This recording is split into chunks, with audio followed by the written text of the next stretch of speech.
Что делать? Ничего. Смотреть в окно, точнее глядеть в стеклянное пространство, прильнув щекой размягшей к декабрю, и без желания зрачком своим уставшим анализировать, как поезд сделал крюк, оставив в дураках гектары леса, затем глядеть на север и на юг, глядеть, глядеть.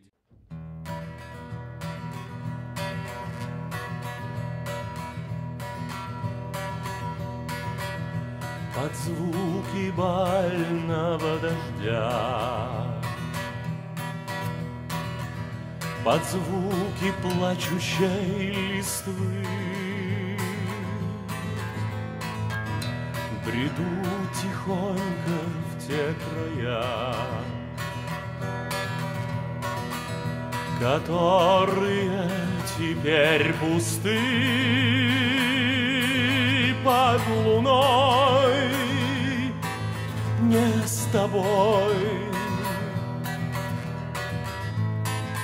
под луною один, под луной не с тобой, под луною один.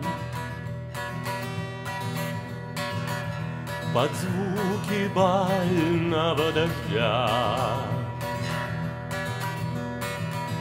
под звуки ветра и ночи расстались двое, ты и я.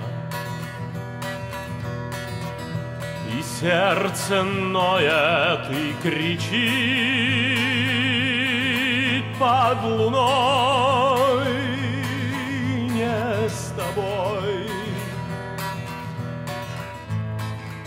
под луною один, под луной не с тобой, под луною один. Под звуки бального дождя скучаем оба, ты и я, но не виним судьбу свою лишь потому, что есть люблю.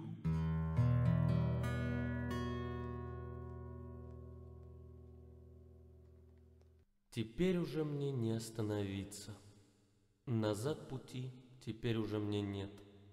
Печальный лунный свет в окно струится, поскрипывает треснувший паркет, и ночью мне теперь уже не снится ее грушеобразный силуэт, а снится поезд, лязг вагонов снится, окно вспотевшее, в окне пустой перрон, и на снегу взъерошенная птица. Еще не чайка, но остатки от ворон. Черты лица стираются, но звуки, в аккорды складываясь, помнятся еще. И чьи-то опустившиеся руки на чье-то безымянное плечо напоминают мне печаль разлуки, напоминают мне, как было горячо.